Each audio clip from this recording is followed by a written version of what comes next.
Hariom, Namaste, very good evening everyone. Welcome again to my YouTube channel GK Law Classes. So thank you so much for viewing all our shorts and previous videos. तो जैसे कि आप सभी लोग जानते हैं कि हमने नेगोशिएबल इंस्ट्रूमेंट एक्ट ऑफ 1881 जो है अपने चैनल के ऊपर स्टार्ट किया, जिसके अंदर मैं इस पर्टिकुलर एक्ट को बहुत ही ब्रीफ तरीके से आप लोगों के लिए एक्सप्लेन कर रही हूँ और अपने खास नोट्स बना के वीडियोस को जो मैं शूट कर रही हूँ ताकि आप लोगों को एक पर्टिकुलर नोट्स मिल सके। अगर आपके पास एक्ट नहीं है, अगर आप कोई भी एग्ज़ाम जैसे यूजीसी नेट या किसी भी बैंकिंग लॉ एग्जाम की तैयारी कर रहे हैं तो नेगोशिएबल इंस्ट्रूमेंट एक्ट एक बहुत ही इंपॉर्टेंट एक्ट है। अदरवाइज ऑल्सो अगर आप एलएलएम के एग्जाम्स की तैयारी कर रहे हैं एंट्रेंस के लिए, तो उसके लिए भी आपको नेगोशिएबल इंस्ट्रूमेंट एक्ट को स्टडी करना होता है। तो ये जो है ये मैंने बहुत ही कंसाइज फॉर्मेट में नोट्स जो है रेडी किए हैं। These are my handwritten pen notes. तो आपको अगर ये वीडियो पसंद आए आज की, तो उसे लाइक शेयर करना भूलेगा मत और चैनल को सब्सक्राइब करना बिल्कुल भूलेगा मत। फॉर ऑल दोस्त जिन्होंने आज ही पहली नेगोशिएबल इंस्ट्रूमेंट एक्ट की वीडियो देखी है, let me tell you already एक वीडियो हमारे चैनल के ऊपर अवेलेबल है जिसका नाम है introduction to negotiable instrument act, जिसमें मैंने यहाँ तक कवर किया before the important sections. So it is not more than 1.5 page, जिसके अंदर मैंने बेसिक इंट्रोडक्शन दी है regarding the negotiable instrument act. So before starting with this video आप पहले जाके उस वीडियो को चेकआउट कीजिए ताकि आपको एक क्रक समझ में आ जाए what is negotiable instrument all about. तो आइए, जैसे कि मैंने आपको पिछली वीडियो के अंदर बताया था that will begin with the important section of negotiable instrument act into the next video, हम उसके साथ स्टार्ट करते हैं। तो आज का सबसे पहले मैं आपको बता दूं कि जहाँ जहाँ पे आप ऐसे नंबर्स को सर्कल में देखेंगे किसी भी पॉइंट के आगे, let me tell you those are section numbers, उनका आगे ऐसे नाम लिखा है। जैसे promissory note is section number 4 in the particular act. So students मैं आपको बता दूं, आप जैसे कि इस पेज को देख रहे हैं, इसमें with effect from application extent और कितने सेक्शंस और चैप्टर्स हैं ये ऑलरेडी मैंने पेन डाउन किया है। ऑरेंज मार्क जो मैं स्केच पेन है इसलिए यूज़ करूँ ताकि आपको पर्टिकुलर पॉइंट्स के बारे में पता चल जाए और साइमल्टेनियसली इंपॉर्टेंट आईएमपी के तहत मैं उसको मार्क भी करती जा रही हूँ। तो अगर आप एमसीक्यूज़ की तैयारी कर रहे हैं तो ये सारे ही पॉइंट्स बहुत ज़्यादा फ्रूटफुल प्रूव होंगे। सबसे पहले इंपॉर्टेंट सेक्शन आज जो हम कवर करने जा रहे हैं, अगेन सेक्शन नंबर है 4, promissory note. Now promissory note, bill of exchange और चेक जो है ये तीनों ही these are the kinds of your negotiable instrument. तो इन तीनों का मतलब पता होना बहुत ज़्यादा ज़रूरी है। Now from promissory note word आपको इनिशियली ही में पता चल जाएगा इस चीज़ के regarding that promissory note means what, a promise note given to another person to pay certain amount of money to him. ठीक है, तो एक प्रॉमिस किया जाता है, एक रिटन डॉक्यूमेंट के ऊपर ही लिख के दिया जाता है by the pair that he will pay the amount the pay on certain time certain date. So what is the sine qua non of this promissory note? Now what is sine qua non is the essential conditions, the necessity जिससे वो note promissory note जो है in the eyes of law कहलाया जाता है। सबसे पहले acknowledgement of indebtedness कि आपने सामने वाली पार्टी से पैसे उधार लेके रखे हैं। नंबर 2 your stipulated amount कि आपने कितना पैसा उससे लेके रखा है एंड आप उसे कब चुकाएंगे। ठीक है, सो time of that payment is also very important. So promissory note is a written document with a promise, so you need to remember it is with a promise to pay certain amount of money either on demand of whom, opposite party की demand पे या on the particular date, और वो कौन सी particular date होगी ये भी उस पर मेंशन करना ज़रूरी है। सो it is basically a written piece of paper promising to pay certain amount of money to XYZ person। ठीक है, सो acknowledgement of indebtedness is again an important concept that you need to keep in mind. तो ये promise, indebtedness और amount, ये जो आपका sign क्वा known है ये इसमें आपको याद रखना सबसे ज़्यादा ज़रूरी है, क्योंकि अगर आपको ये पता होंगे तो आप प्रॉमिसरी नोट को आसानी से एक्सप्लेन कर सकते हैं। Now who are the parties to this promissory note? Number 1 the maker of course the promisor, number 2 bearer of instrument यानी प्रॉमिस, यानी जिसके पैसे जो है प्रॉमिसर ने लौटाने हैं, जिसके लिए उसने प्रॉमिस किया है। Now when we talk about section number 26 of this particular act that talks about the capacities of the party, those who are making and accepting the promissory note, तो यहाँ पे आप section number 26 देख सकते हैं।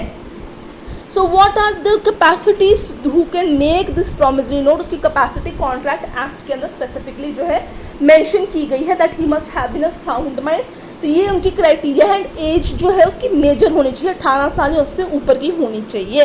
इसके अलावा यहाँ पे एक अलग सा पॉइंट उन्होंने मेंशन किया that if in case a promissory note is made by a minor, ठीक है, तो वो बना ज़रूर सकता है बट वो उस पर बाइंडिंग नहीं होगा। This is a clause to be remembered here. So this is section number 4 talks about promissory note. Students मैंने बीच बीच में सेक्शंस जो है वो छान के बनाए हैं, उनको एक प्रॉपर फॉर्मेट में क्रिएट किया, एक प्रॉपर उनकी सीरीज़ बनाई है जिससे आपको पता चले कौन सा सेक्शन किस सेक्शन के साथ डील कर रहा है।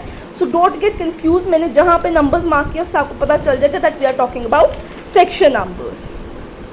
अब 4 के बाद आता है सेक्शन नंबर 5 और अगला नेगोशिएबल इंस्ट्रूमेंट आता है bill of exchange. Now bill of exchange और चेक में बहुत ही माइन्यूट सा फ़र्क है, ज़्यादा डिफरेंशिएशन इन दोनों वर्ड्स के अंदर नहीं है। चेक को भी हम बिल ऑफ एक्सचेंज कहते हैं, बट जो पार्टीज़ होती हैं in making of bill of exchange and in the processing of cheque वो दोनों अलग अलग होती है, जिससे इनमें डिफरेंशिएशन हो जाता है। अब ये बहुत सारे लोग इसका डिफरेंशिएशन ऐसे नहीं बता पाते जो मैंने लेमन लैंग्वेज में आपको बताया है। So bill of exchange under section 5 is what, again ये एक राइटिंग के अंदर डॉक्यूमेंट होगा जो एक पार्टी को डायरेक्ट कर रहा होगा। कौन सी पार्टी? एक थर्ड पार्टी, एक एजेंट को डायरेक्ट कर रहा होगा on your behalf to pay the certain sum of money to the particular person XYZ और the bearer of the instrument. So ये तीनों जो पार्टीज़ हैं ये आपकी बिल ऑफ एक्सचेंज के अंदर रहेंगी, ठीक है। यहाँ पे एक मेकर होगा, एक जिसको आपने पैसे देने हैं, और एक थर्ड पार्टी एजेंट होगा जो अपने प्रिंसिपल यानी मेकर के बिहाफ से एक पर्टिकुलर डेट पे एक पर्टिकुलर अमाउंट जो है XYZ बेयरर जो इस इंस्ट्रूमेंट का होगा उसको पैसे दे देगा। सो it is bill of exchange. Exchange की बात की जाती है यहाँ पे, तो ऑफकोर्स उसने सामने वाली पार्टी ने अगर पैसे देने हैं तो उन्होंने XYZ से कुछ लेन देन भी हुई होगी, तभी पैसे उसको वापस चुकाने हैं। आगे चलते हैं section number 6, again a very important section that is cheque. जब हम चेक की बात करते हैं तो इसमें आपको बहुत ध्यान रखना होगा दैट दो it is a bill of exchange but differentiation कहाँ आएंगी, अब मैं आपको पढ़ के सुनाती हूँ जिससे आप जो है इस पर्टिकुलर सेक्शन को इस पर्टिकुलर सेक्शन के साथ डिफरेंशिएट कर पाओगे। So cheque is a bill of exchange drawn on specified banker. अब यहाँ पे एजेंट कोई थर्ड पार्टी नहीं है, यहाँ पे बैंक आ गया बीच के अंदर, ठीक है। Drawn on the specified banker payable otherwise on demand. तो चेक जो होगा वो बेसिकली आप किसी बैंकर को ड्रॉन करने के लिए देंगे कि आप मेरे बिहाफ से मेरे खाते से पैसे निकालिए और उसके खाते में जिसका नाम लिखा है, जिसका अकाउंट नंबर लिखा है, उसके अंदर ये पैसा डाल दीजिए। स्पेसिफाइड बैंकर यानी आपका पर्टिकुलर जो बैंक होगा। Payable otherwise on demand. Now what is payable otherwise on demand? Payable मतलब इमीडिएटली उसे पे कर दिया जाए, otherwise on demand. Otherwise on demand यानी वहाँ पे कोई पर्टिकुलर तारीख चेक पे मेंशन ना हो कि किस दिन वो स्पेसिफिक चेक जो है ड्रॉ किया जाएगा। नाउ स्टूडेंट्स यहाँ पे चेक के अंदर आपको बहुत ज़्यादा ध्यान रखना होगा what are the kind of cheque. आपके पास ओपन चेक्स होते हैं जो आपके सेल्फ के चेक होते हैं, जिसमें आप सेल्फ लिख के जो है मनी जो है बैंक से अपने अकाउंट से निकलवा सकते हो। आपके पास बेयरर चेक्स होते हैं, आपके पास इलेक्ट्रॉनिक ई चेक्स भी आते हैं। Now I am going to show you what are the kinds of cheque. Open cheque, bearer, crossed cheque, credited into payee's bank account जो जाते हैं जिसपे ये वर्ड लिखे होते हैं स्पेसिफिकली, ऑर्डर चेक और e cheque. So these are the kind of cheques. ये भी बहुत इंपॉर्टेंट है, ये सारे आपको याद रखने होंगे। अगर आपका डिस्क्रिप्टिव पेपर आता है तो आप सेक्शन 6 जब चेक को एक्सप्लेन कर रहे होंगे उसमें आपको टाइप्स ऑफ चेक लिखने बहुत ज़्यादा ज़रूरी है। Now what are the parties? कौन कौन सी पार्टी है? एक होते हैं ड्रॉवर यानी maker of the cheque. Section number 7 में ड्रॉवर और ड्रॉई की एक्सप्लेनेशन ऑलरेडी एक्ट में दी गई है। ड्रॉवी डायरेक्टेड टू पे यानी आपका जो बैंक है जिसको आपने कहा है कि आप जो है सामने वाली पार्टी के खाते में हमारे पैसे डाल दीजिए, ठीक है। सपोज HDFC बैंक का मैंने उसको एक चेक काट के दिया है तो मैं स्पेसिफिकली HDFC बैंक को ही उस टाइम पे कह रही हूँ कि आप मेरे अकाउंट से निकाल के जिसका नाम वहाँ पे उसके खाते में डाल दीजिए। Payee who is receiving the payment. Now let's come to another section that is 11 inland instrument. अब ये वर्ड आप बहुत बड़ी जब नेगोशिएबल इंस्ट्रूमेंट एक्ट स्टडी करते हैं तो आप देखते हैं what is an inland instrument. An inland instrument, inland का मतलब ज़मीन के अंदर, यहाँ पे इनलैंड का मतलब है the instrument which is made in India and it is payable to a resident of India। बनाया भी यहाँ का गया है भी यहाँ का और मिलने भी पैसे उसी बंदे को है जो इंडिया का रेजिडेंट है, उसे इनलैंड इंस्ट्रूमेंट कहते हैं। Now next come negotiable instrument section number 13। इसमें आप तीनों टाइप्स लिख दीजिए, promissory note, bill of exchange and cheque. तो उसमें आपको टाइप्स ऑफ जो नेगोशिएबल इंस्ट्रूमेंट्स हैं उनका मेंशन यहाँ पे करना है। आरटीजीएस, एनईएफटी भी अब आप लिख सकते हैं। आगे चलते हैं, सेक्शन नंबर है 15 इंडोर्समेंट। बहुत बड़ी जब आप चेक जो है देने जाते हैं बैंक के अंदर, आप क्लियरिंग कराना चाहते हैं क्लियरिंग हाउस से, अदरवाइज ऑल्सो आप पैसे सेल्फ अकाउंट से निकलवाने के लिए चेक सेल्फ का भी साइन करते हैं, तो आपको पता होगा कि आप बहुत बार पीछे जो चेक के पीछे है बिहाइंड द चेक जो है आप अपने दोबारा से सिग्नेचर्स करते हैं, कभी एक बारी, कभी दो बारी, कभी मोबाइल नंबर भी लिखते हैं अगर वो सामने वाले पार्टी को भी आपने चेक देना होता है। Otherwise also because this particular thing is known as endorsement that you are claiming that particular cheques need to be cleared by the clearing house of the bank either on the back of the face of it. कभी कभी अलग से slip भी लगा के हमें sign करके देने पड़ते हैं ताकि चेक जो है वो आपका क्लियर हो जाए। So this process of signing at the back of the check or on the slip which is annexed to the check in the bank हम उसे endorsement कहते हैं। The person who signs the particular check हम उसे endorser कहते हैं and the person to whom it is specified the pay उसे हम endorsee of instrument भी कहते हैं।